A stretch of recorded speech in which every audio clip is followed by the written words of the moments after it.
What's good, people? It's about that time to randomly relate reverse ranch. Yo, hey.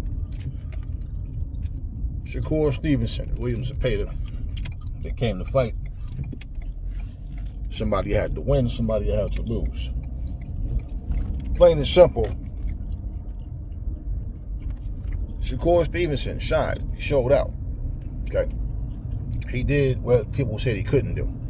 Now, a long time ago, when he started getting this criticism, oh, all he does is run. All before that, he was that guy. Tank can't beat him. This guy is special, right? Now he goes in there and does what people said he couldn't do. And now all of a sudden, everybody's jumping right back on that. Oh, he'll beat Tank. Oh, hey, you guys flip-flop. But what I tell people is really simple. See, a skillful boxer can do more than a boxer puncher. A skillful boxer can do more than a straight-up puncher. Okay? That's why the sweet science is so sad that people are trying to get away from it. Ali could stand and bang with you if he needed to. He showed it. This isn't the first time Shakur stood in the pocket with somebody. But Zepeda was supposed to destroy him. Zepeda was dangerous. He's going to do this and that. Now, Zepeda's a good fighter. You can't take nothing away from him. Okay, but Zepeda, when he dropped him, example, I didn't see the fight live. I saw the replay.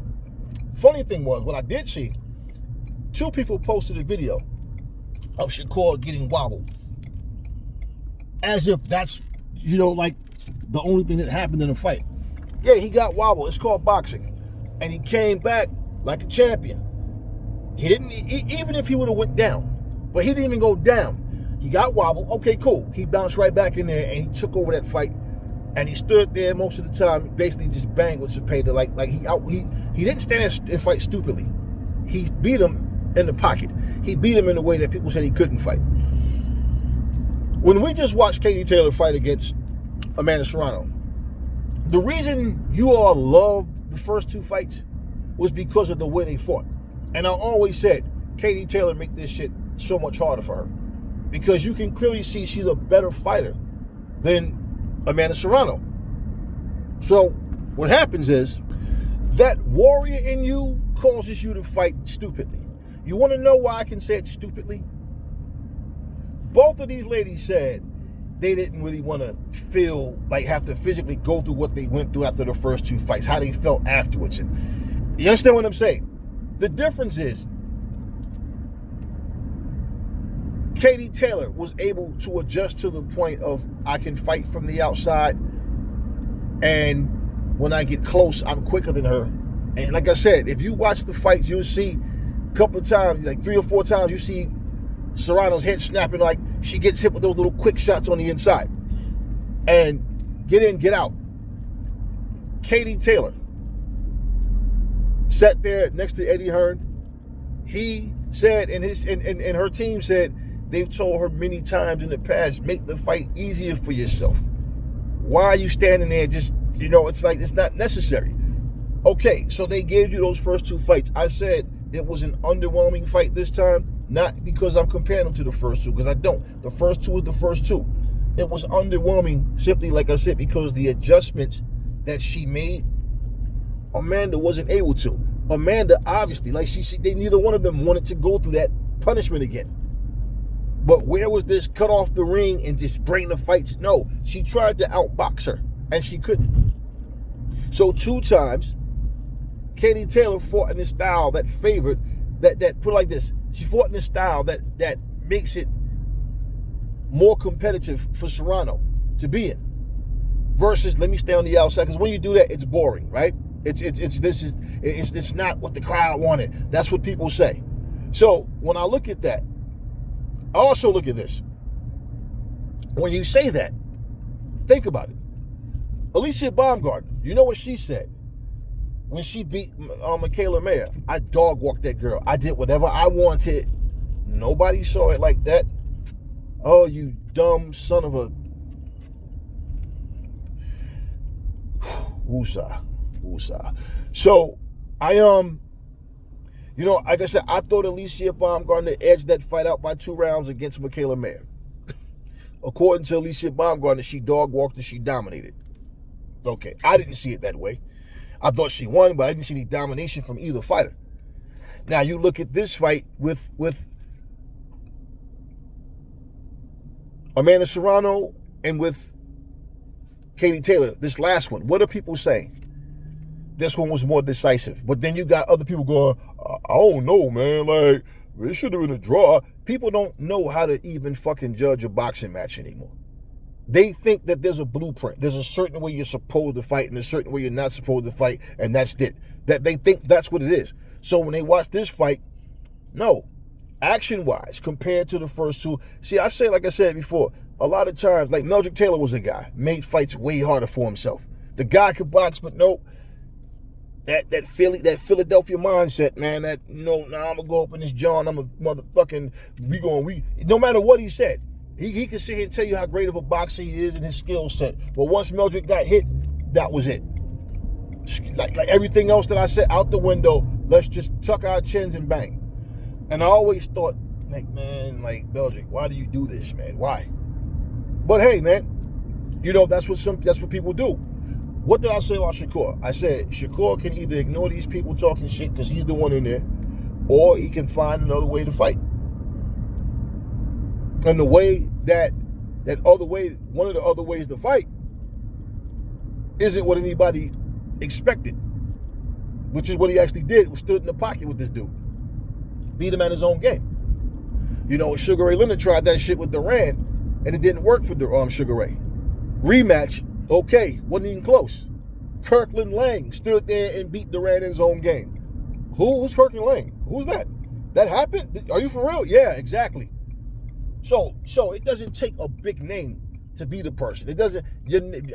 Popularity and skills are two different things, man. So when I look at, listen to all the things people say, and then I look at the fight itself, a lot of times I'm like, what fight were y'all watching, man? So now all of y'all that was saying Shakur's a bitch, he's a pussy, all he do is run, and now y'all want to go quoting, Turkey Al-Sheikh, who never fought a fucking day in his life about this Tom and Jerry bullshit. Well, he made all of you look stupid and shut you all the fuck up. It's not like he owed you this. This is what he chose to do. I'm going to stand there and fight this guy, and I'm going to beat him at his own game. That's what he chose to do, not what he had to do. So when I watch this fight, I'm going, you know what, man, this goes to show you the level of hatred that people have and stupidity. Posting those videos of him getting wobbled is their way of saying, oh, now everybody get this. Motherfucker, if you see the fight, you know you got wobbled. This is part of boxing. I mean, we need some more men, real stand-up men and stand-up women, and stop having these little pussies coming in here making videos, getting their feelings because they hate a fighter so much they want to show the worst of a situation. But, well, show the fact that he won. How about that? The fact that he got wobbled, okay, it's a fight. We all knew William Zepeda, was a tough fighter, could punch. But it's like I tell you guys, man, I look at these guys and I don't see them the way y'all see them. I don't. I looked at William Zepeda and I'm like, look, here's my thing. I don't like to assume what a fighter can do.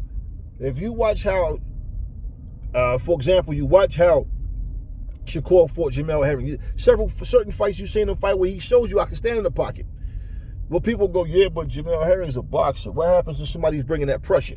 See, he can't. Y'all quick to say what someone can and can't do. A lot of times, it's not about what they can and can't do. It's what they choose to do. And I say, honestly, why stand here and bang on someone just for the sake of ooh and ah in the crowd? Then when you lose or you don't look as good, or he's overrated, or that motherfucker got rocked, or this happened, that happened. Oh, man, you see when it's like, bro, it's called boxing. But that's what you get from casuals and motherfuckers that never had a fight a day in their life, don't know the first thing about boxing, but they think they can sit in front of a fucking camera and tell us what boxing is. Certain things you just got to dismiss. But Shakur shut a lot of people up. Now, of course, right away, everybody bringing Tank name up again. Now, from what I understand, the fight with Lamont Roach and Tank is still on. Tank had his little situation a couple of days ago, whatever, getting arrested, whatever, we ain't going to get into that. But Tank, let me say, if you watch Tank fight, you know that Tank is a solid fighter in his own right. Okay. But what I'm telling you guys, if after watching the Lamont Roach fight, which was a cherry pick that went wrong, okay, and all this shit, the frustration, the aggravation, whatever Tank is dealing with outside of boxing, Don't be stupid enough to think that that fight didn't get to Tank. Because Tank, no, he was on point. He's telling himself he could have knocked Roach out. At what point did he show us where Roach was anywhere near being knocked out? He could have did this, he could have did that. How about Lamont Roach was just better than I thought? And, hey, man, the dude came to fight. You know, he gave him credit, but he gave him half-ass credit by talking about it wasn't Lamont Roach, it was me. On one hand, Lamont Roach came to fight. You know he's tough, that's why I picked him. But then on the other hand, it was me.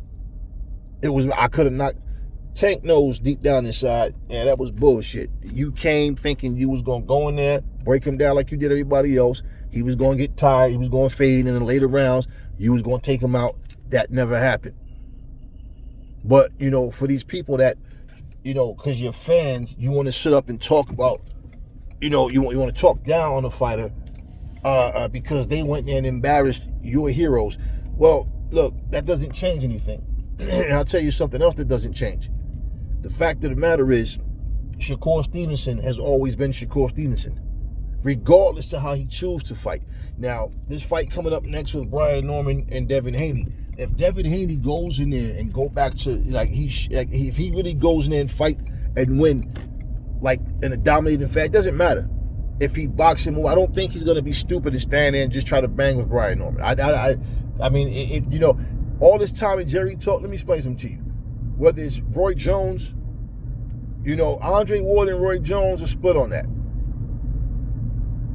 You know, they don't see eye to eye on that. A lot of fighters, Antonio, different people are saying, like Roy is a part of the minority. He's talking about, nah, you can't go in there and run. You gotta, you know what I'm saying, you gotta stand and fight. Roy Jones went in there and fought several people that we didn't even fucking know who they were and fought on the back foot as well. You know, Roy would go and throw punches and stand with certain people, but at the same time, right, you're doing what you have to do. Are you doing this shit thinking, okay, they came, they paid their money to come see us fight, and I think I need to go in here and stand toe-to-toe with? Nah, man. Just like when you fought with Murky Sosa, and he said, I never been hit by a light heavyweight, so I don't know what it feel like. So what did Roy Jones do? He went in there, he tested the waters, but he stayed on the back foot pretty much all night. And there's several fighters that he fought on the back foot. So my whole thing is, you fighting on the back foot because that's the plan that you and your team came up with, or in the ring, instinctively you know, nah, it's better I stay on the back foot. Versus somebody standing with that fucking turban and that long-ass dress on talking about, oh, no more this Tom and Jerry, Mickey Mouse, and blah, blah, blah. Nah, fuck that Tom and Jerry shit, man. Fighters need to fight the way that they're going to fight. Like Terrence Crawford said, I'm not going to let somebody sit here and tell me how to fight. I've been doing this all my life. And exactly, he's Terrence Crawford is supposedly Turkey Al-Sheikh's favorite fighter. Terrence Crawford had many fucking fights where he fought on the back foot. And once a fighter gets to the point where their legs can't get them around like they used to, yeah, they'll fight without being on the back foot now because they have no choice. They can't fight the way they used to. So for him to say that, Terrence Crawford made it known, I'm not going to let nobody tell me how to fight. So when Roy talking like, yeah, you know, you got to go in and stand in it. Nah, bullshit, man. Bullshit. That's pure bullshit. Because when you go in there, like, just say, for example, if Shakur Stevenson would have fought on the back foot, in the same way that people say, oh, it's boring, and he would have just won the fight, and people go, oh, it was boring. Now, he didn't do that. So my point is, he showed you he can do it. We've seen him do it before. This is why I say when people talk about, you know, what somebody can and cannot do, I'm always like, man, you don't know what these guys can and can't do until we see them do it. But at the same time, when you say a fighter can't do something, and then they go and do it, instead of giving them their props, what do you guys do? You start making excuses. Oh, man, he won't do that to such and such. He gets past Zepeda. Then I already saw comments of people talking about he won't do that to this guy, that guy. But then people are like, nah, he'll beat Tank. Like, you know, every fight is different. Every opponent is different. So even with similarities, it's not going to be the same exact fight. Not even with the same two fighters. Most of the time when you're going to get the same fight is because you got two people like they don't really have common sense, or they lack skills. So they're just going to bang. I was watching a fight the other day, man. I swear to you, man. This is one of the things that people, why from like one under 130 really, why people don't really, from 130 and under, why most people don't pay attention to those fighters. I swear to you, man, they'll go there and throw 100 fucking punches around, and it's like nobody is hurting each other. They're just, you know what I mean? It's like, what the fuck? They look like some rock'em sock'em robot shit, but nobody's going down, and they're just throwing punches and throw. It's not intriguing, man. It's not compelling. It's nothing makes you want to watch this shit. This is why when you see these little small guys, who the fuck is talking about them, man? So when you watch that, now, where people are watching, and let's say you're not the biggest puncher in the world, but you do have enough power to get respect. You have respectable power.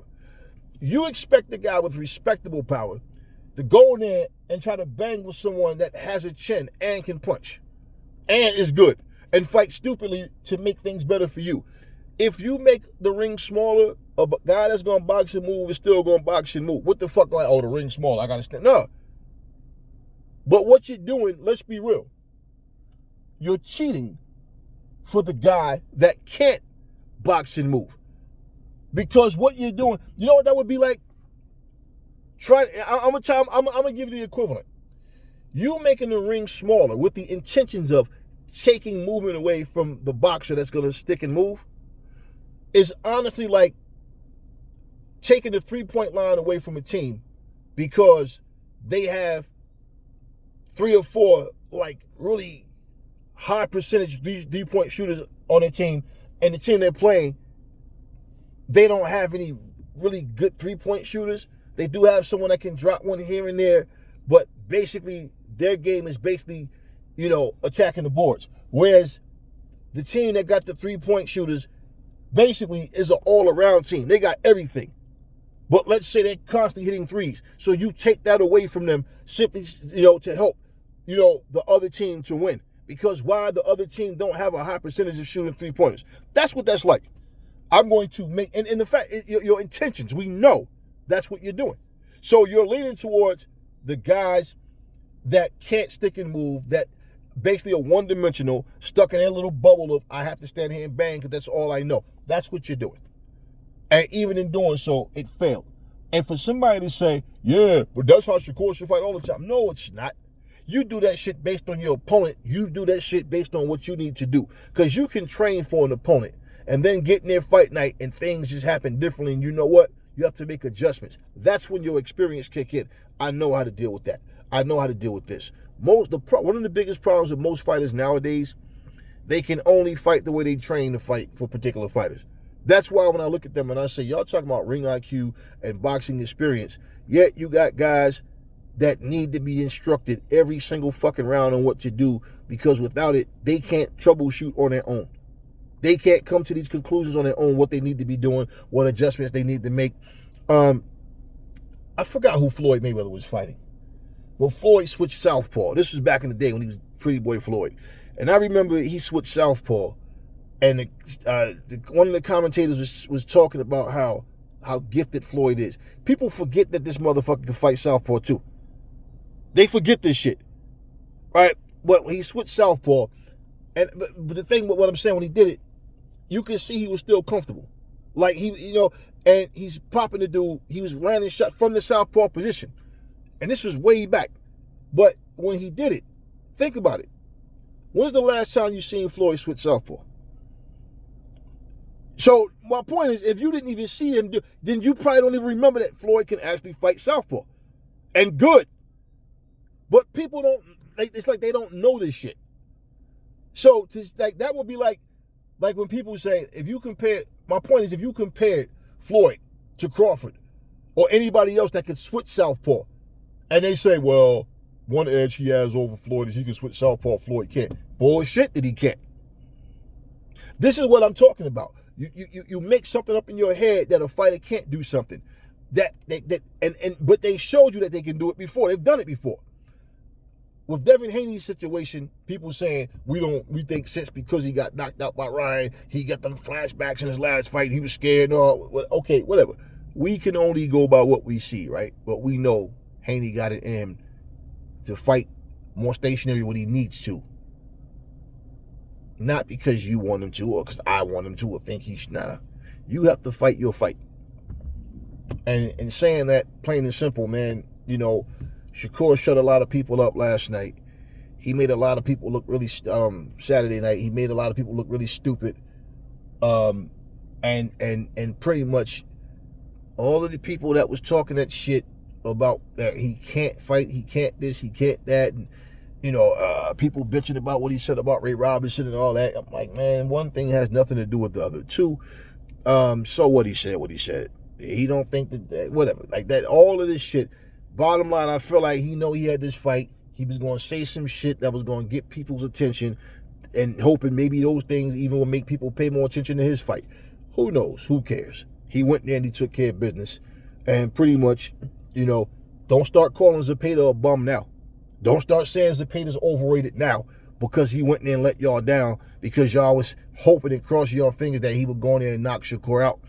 Like I said, he wobbled him with a solid shot, and Shakur never shied off. He stayed there and like, he showed, man, I ain't worried about no, getting wobbled. Let's go. And he went in there and he took care of business.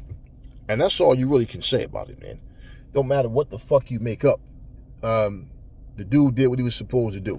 So what's next? I don't know. We don't know if Tank's still talking that retirement shit.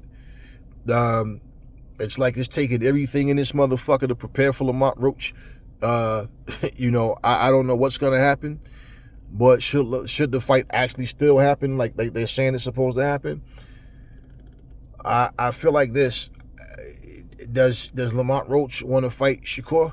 Or is he going to go up to 140 like he's talking about? Or 147, whatever. He's talking about going to 147 or whatever. Look, one fight at a time. Calm yourself down, because this is what people do. As soon as a fight happens, everybody, yo, make that fight now. Such and such versus such and such. Yo, and then this shit don't happen and y'all start bitching again. Nothing's etched in no fucking stone. This dude just had his fight. Lamont Roach didn't get in the ring yet. But looking at who's at 135, the Abdullah Masons, the Keyshawn Davises, I don't know. But he did what he did. And like I said, he's in a position right now where, in terms of the fights happening between him and the Tank, or Lamont Roach, or Keyshawn Davis, or whatever, there's no word on that. We don't know what the fuck the situation is. But in the meantime, salute to Shakur and Zepeda. They came and did what they had to do. Bottom line is, Shakur, he whooped that ass. And he did it in a way that people said he couldn't do. So stop talking shit about what a fighter can't do when we know that they can. You think certain fighters can do certain shit we've never seen them do before, and then also exaggerate about how a person did something and who they did it against. So, like I said, don't start talking that shit now about Zepeda's a bum and overrated, because all of you motherfuckers that was picking him to win and saying how he was going to win, there's nothing wrong that you had a prediction, or had your own little prediction of who you wanted to win or thought was going to win. But, simple, man, you was just wrong with what you thought was going to happen.